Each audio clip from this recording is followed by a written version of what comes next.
G'day again. Welcome back to the My Frase podcast 2025.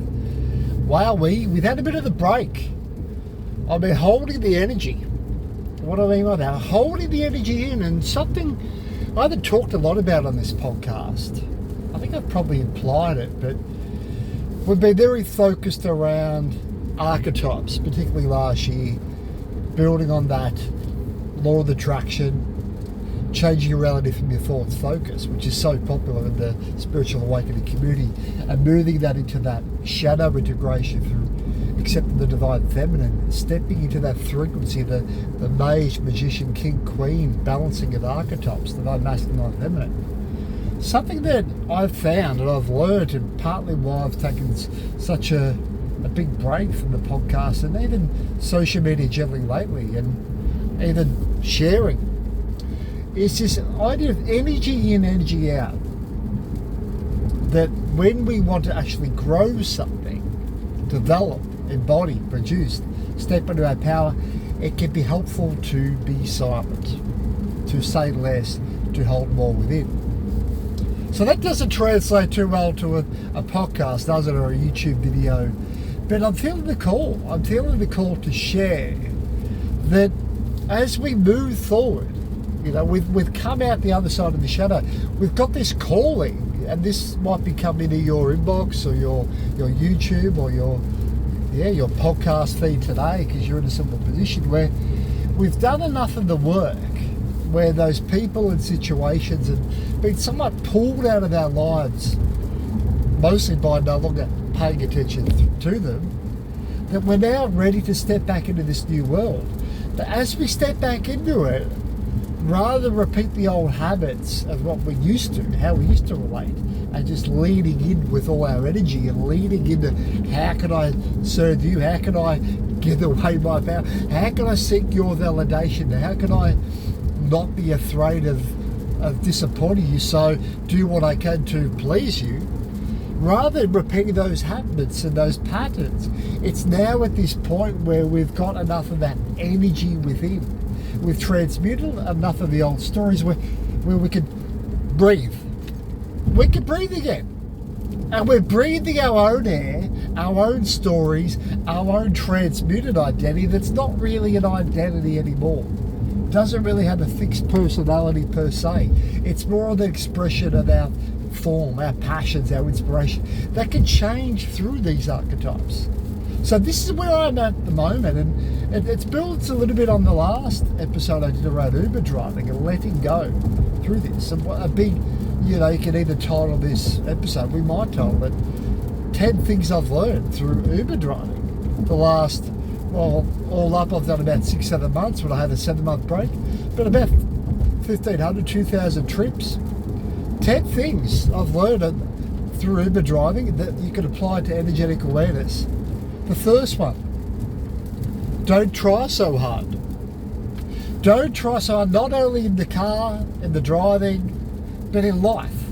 People, in my experience, when I first started, first on the trip, I was excited, I was nervous because I hadn't done it before, and I picked up this group of 3 students, a place called Karumba Valley, Talamadja Valley, beautiful spot, but I got them in the car, I was nervous, had to pull over the road, almost missed the turn. I'm just all excited, this new income stream developing, and I'm driving down the road, I'm talking to them about my experience of being in France, and I hadn't closed the boot properly. So we get to close to the airport where I'm dropping them, and we had to get out of the car, or one of the guys had to get out and close the boot. Because I was so focused on trying to please them more than actually getting them to where they needed to get to, that I'd made this mistake. I had made this error, and I almost damaged my car and put themselves in a dangerous situation. And it was a bit of a metaphor, this first learning. So as much as it is nice to have the conversation with people, to meet people, to engage with people, which I still do at times. The reason I've done reasonably well in this, got a good rating, been able to earn so much from it while still doing the writing, is I've learned to not try. Don't always be that person that has to begin the conversation first. There's other tips around this. We'll build this through the 10 tips that ties into spiritual awakening. And not trying so hard, think about it another way. A trying energy is also a needy energy. When we're trying to make someone like us, people feel that. If we have someone trying to cling, what do? We want to move away from that.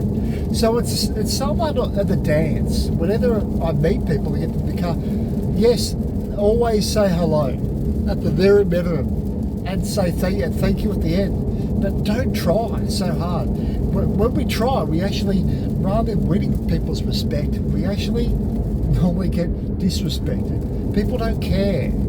People don't care so much, and they're probably more likely to, I'm not going to say necessarily disrespect you, but the energy will be a bit more leaky, and these things will more likely go wrong.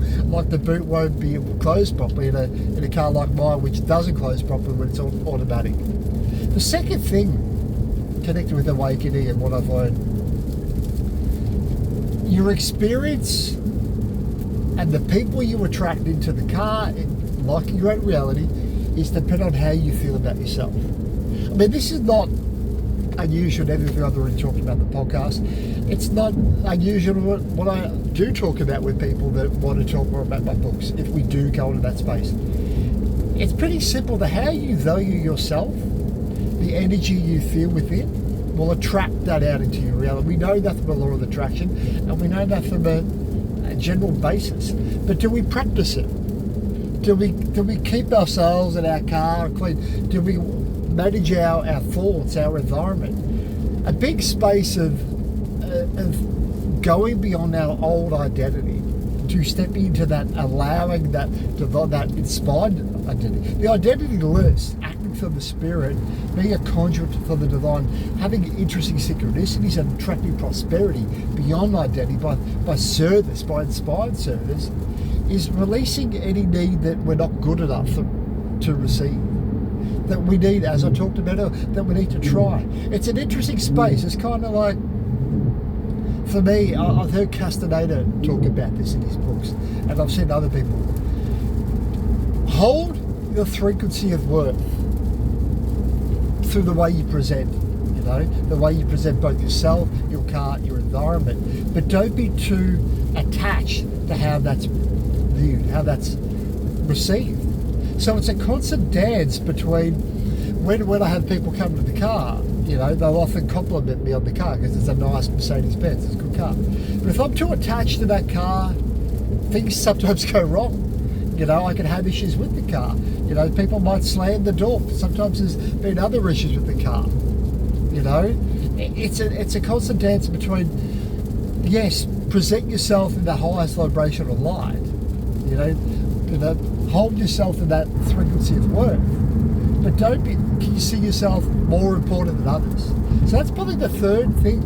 The third thing is release ego, release self-importance through the value.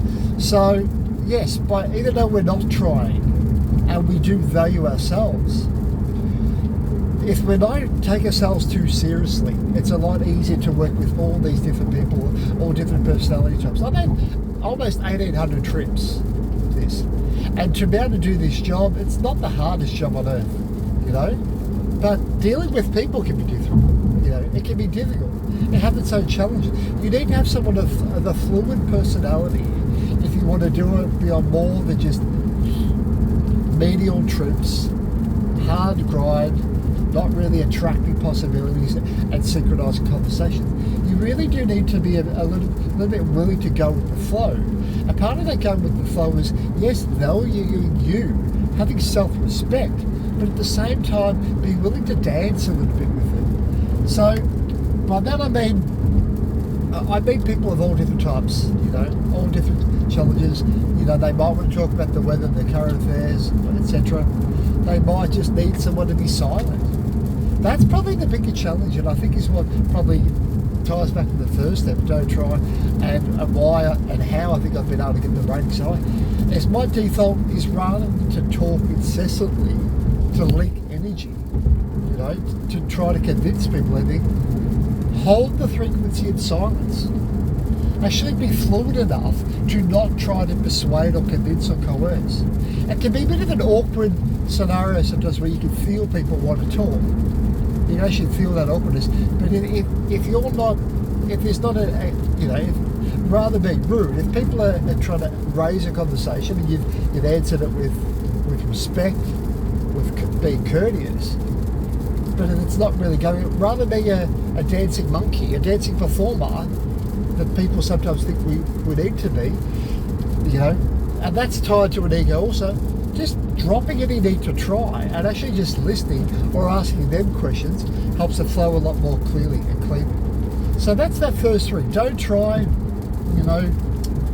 valuing ourselves, and thirdly, being fluid with those spaces, but being willing to just allow the conversation to happen or not happen. The fourth one, I think, for me,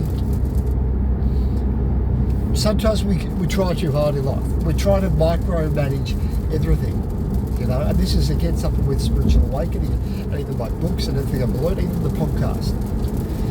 If I'm trying to do too many things, like I'm trying to talk to other people while I'm driving, I'm more likely to make mistakes. I make mistakes on the road, I miss the turn. I don't actually hear what the people are saying because I'm trying to do too many things. And it's a simple aspect of life. Don't try to juggle too many things in the kitchen. Simply just focus on the one task, which ultimately what I'm paid to do with this, as I'm doing with this podcast, is just focus on my task is in this moment to do the podcast. I am driving as a secondary act, and because I know where I need to go, it's secondary. But if I'm having a conversation with somebody while doing Uber driving, it dilutes my ability to get them where they need to be. And ultimately what I'm paid for is to get them to where they need to be.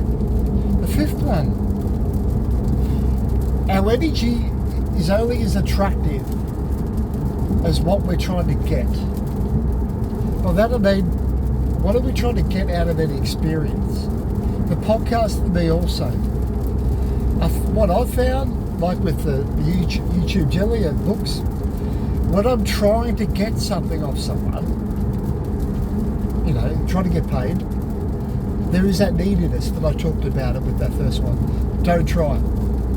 If I'm trying to get validation, approval, if I'm trying too hard to actually get people to... In 800 metres, keep right to stay on M1. Get them to where they need to be, get them on the road, get them in my car, get them so they can pay the bills. I meet resistance. If I'm trying to get people to buy my books, I've handed out business cards. The people that are generally more interested are the ones right where to stay on M1. I don't try to sell so much. So rather than trying to get something off someone, trying to force, the better outcome. In 3 kilometres, take the Tweed Valleyway exit towards Tourist Drive 40, Murwillumbah. Is to not try.